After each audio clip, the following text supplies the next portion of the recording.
Hello everyone, welcome back to my channel. I hope you all are doing well. Today in the class we would discuss how to write process or you can say flow chart.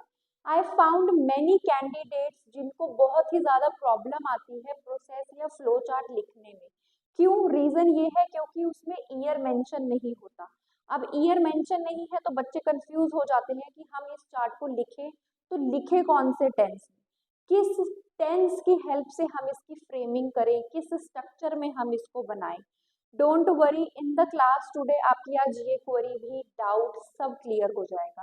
Keep one thing in your mind, if not in this chart, if any of your graph you find no year, अगर कोई भी graph में आपको year mention नहीं है, whether it's related to your line, bar, tabular, pie, process or whatever, please always write that graph or make your sentences in your present family, right?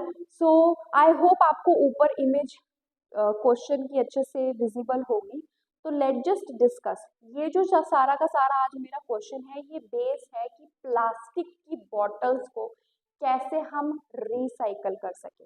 And keep one thing in your mind कि process chart एक ऐसा chart है जिसका overall same जैसे मैं आज आपको लिखवा रही हूँ या जैसे मैंने आज पहले से ही प्रिपेयर रखा है वैसे ही आप अगर एग्जाम्स में लिख देंगे you will for sure get your good banks. तो इसका जो ओवरऑल है उससे पहले हम देखते हैं कि इसकी इंट्रोडक्शन कैसे लिखनी है। इंट्रोडक्शन और ओवरऑल जो होता है हमारे प्रोसेस चार्ट का वो बहुत ही ज़्यादा बेसिक सा होता है। There is no need to write the country name, to write different countries as well, or to write the year or even to write the calibration. Yes, जो 5 चीजें मैंने आपको इतनी इम्पोर्टेंट बताई थी कि ये बहुत इम्पोर्टेंट होती है while writing a graph, वो आपके प्रोसेस चार्ट पे होती ही नहीं। तो होता क्या है अगर ये नहीं है? Only and only your information, आपको सिर्फ और सिर्फ अपनी इंफॉर्मेशन ही अपनी इंट्रोडक्शन में लिखनी है। So let's just commence it and read it out. तो मैंने लिखा है VCPT लाइन मेरी, द रेंडर्ड प्रोसेस चार्ट। इससे पहले in my previous video we covered line and bar, तो मैंने वहाँ पे लाइन और बार लिखा था। यहाँ पे मैंने लिखा है द रेंडर्ड प्रोसेस चार्ट। क्यों? क्योंकि मेरा जो चार्ट है वो है प्रोसेस चार्ट। आप यहाँ पे फ्लो भी लिख सकते हैं, it just up to you, right? तो यहाँ पे मैंने लिखा है in the rendered process chart the rendered process chart depicts आपको पता है the information about the steps involved in the process of recycling of plastic. yes, ये जो चार्ट है ये मुझे बता रहा है, इंफॉर्मेशन दे रहा है, रिसाइकलिंग करनी है किसकी? प्लास्टिक की। ठीक है, अब ओवरऑल भी हमारा सेम जाएगा जैसा मैंने इसमें लिखा है हमारा ओवरऑल। आपके हर ग्राफ में आपका ओवरऑल वैसे का वैसा ही जाना चाहिए, मतलब आपको वैसे ही अपना ओवरऑल हर बार लिखना है। बस अकॉर्डिंग टू द क्वेश्चन जो आपकी एंडिंग होगी वो डिस्टिंक्ट होती रही, मतलब वो बदलती रही। तो क्या चीज हमें हर बारी अपने प्रोसेस चार्ट के ओवरऑल में लिखनी है? वो है overall it is interesting to note that all the steps are mandatory. yes, mandatory का मतलब होता है compulsory. all the steps are mandatory to be followed sequentially, मतलब सारे के सारे जो steps हैं वो बहुत ही ज़्यादा important है फॉलो करना, और कीप श्योर कि वो आपको एकदम सिक्वेंशियली करने हैं, स्टेप बाय स्टेप करने हैं। अगर आपने कोई भी एक स्टेप मिस किया तो बहुत बड़ी प्रॉब्लम हो जाएगी। तो हमने अपने ओवरऑल में ही ये चीज क्लियर कर दी है that all the steps are mandatory to be followed sequentially for the successful remaking. Yes, ऊपर मैंने रिसाइकलिंग वर्ड यूज किया था। I do not want to repeat any word while writing जिससे कि मेरे मार्क्स कम आए, तो I just paraphrased, I use synonym. तो रीमेकिंग की जगह आप रीफॉर्मेशन या जो भी वर्ड आपके माइंड में उस टाइम आ रहा है आप वो यूज कर सकते हैं, बट मेक श्योर वो उसके सेम वर्ड का ही होना चाहिए, मतलब मीनिंग सेम होना चाहिए उनका। तो ये हो गया remaking of plastic. I hope आपको यहाँ तक समझ में आ गया होगा।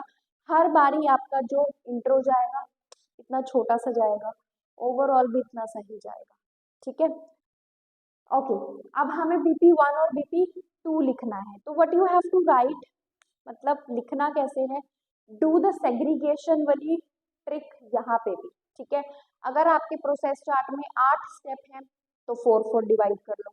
अगर सपोज 7 है, ऑड सेग्रीगेशन है, तो 4 3 या 3 4 कर लो, it just up to you, but segregation is must, ठीक है। तो यहाँ से स्टार्टिंग वही होगी, घिसी पिटी at a fleeting glance.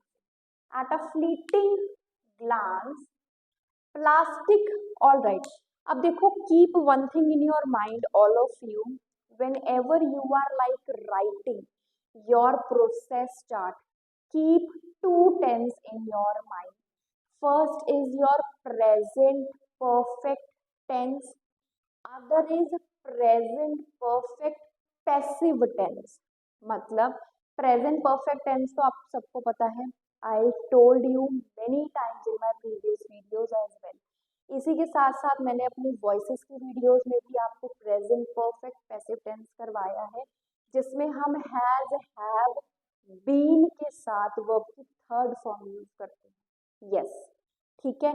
Present perfect का मतलब हैज और वर्ब की third form, but present perfect passive tense का मतलब has, have plus been plus verb की थर्ड फॉर्म। यस, अभी मैं यहाँ पे रीड करूंगी आंसर तो आपको समझ में आ जाएगा, और अगर डीप में जाना है तो मोटा मोटा मैं आपको ये समझा देती हूँ कि अगर कोई भी काम, सपोज कोई भी काम अगर वो किसी के थ्रू होता है, तो you can form that sentence in your present passive tense. मतलब हैज, हैव, बीन के साथ वो आप बना सकते हैं, ठीक है। अगर वो काम किसी के थ्रू हो गया था तो वहां पे फिर हैज, हैव की जगह हैड आ जाएगा, बाकी बीन और वर्ब की थर्ड फॉर्म तो रहेगी रहेगी। जैसे कि अब यहाँ पे हम पढ़ते हैं ताकि और क्लैरिटी आ जाए। फर्स्ट है, at a fleeting glance plastic has been purchased. अब ऑब्वियस सी बात है, प्लास्टिक की बॉटल्स किसी के थ्रू खरीदी जाती हैं, तभी तो वो यूज होती हैं और फिर उसके बाद हम उसको फेंकते हैं और फिर वो वापस से रिसाइकल होती है, ठीक है। अगर हम उसको खरीदेंगे ही नहीं तो रिसाइकलिंग का तो सारा का सारा जो प्रोसेस है वही हॉल्ट हो जाएगा, वही स्टॉप हो जाएगा। तो हैज बीन परचेज्ड मतलब खरीदी गई है। फ्रॉम अ शॉप, कहाँ से, शॉप से खरीदी गई है, बाय यूजर्स, यूजर्स से खरीदी गई है। लेटर कनेक्टर, ठीक है। Always keep one thing in your mind that you have to mention your comma post your connectors. तो letter bags and rubbish has landfill, मतलब लैंडफिल कर दी गई है क्या, बैग्स और रबिश। वाइल, जहाँ की bottles have been collected, bottles को हमने कलेक्ट किया, and has sent to sorting house, collect करने के बाद वो सारी की सारी बॉटल्स जो हैं वो सॉर्टिंग हाउस में भेजी गई। वहां पर क्यों भेजी गई, फॉर सॉर्टिंग, मतलब ताकि वो सॉर्ट हो सके, मतलब उनको अलग कर सके according to their shape and size. बड़ी बॉटल्स, छोटी बॉटल्स और उनकी शेप के अकॉर्डिंगली उन सबको सॉर्टिंग हाउस में भेजा ताकि वहां पे जाके वो सब सॉर्ट हो जाए, राइट। अब ये था मेरा BP1। अब BP2 में मैंने अपने बाकी के रिमेनिंग स्टेप्स लिखने हैं, तो उसके लिए मैंने अपनी शुरुआत रखी है turning attention towards the remaining steps. Yes, तो ये हो जाएगा turning attention towards the remaining steps post sorting, sorting के एकदम बाद क्या हुआ, all have been transported to processing house, सारी की सारी दोबारा से ट्रांसपोर्टेड हुई, कहाँ पर, प्रोसेसिंग हाउस में टू मेक देम न्यू। देखो सॉर्टिंग हाउस में भेजी गई सॉर्टिंग के लिए, ठीक है, according to their shape and size. Processing house में भेजी गई टू मेक न्यू बॉटल्स, ठीक है। अब मैं यहाँ पर अपने ग्राफ का एंड कर रही हूँ, तो मैंने एंडिंग में लास्ट कीवर्ड लगा दिया ताकि चेकर को, सुनने वाले को पता चल जाए that this is the last line of my graph. तो I end it with lastly new bottles have sent to the shops for sale. मतलब जो न्यू बॉटल्स हैं वो भेज दी गई कहाँ पर, शॉप्स में सेल के लिए। This is the very easy way to write your graph. And for sure, if you write graph this way with this overall and introduction, you will score good. I hope आपको आज की video अच्छी लगी है तो please follow for more and subscribe my channel. Bye bye.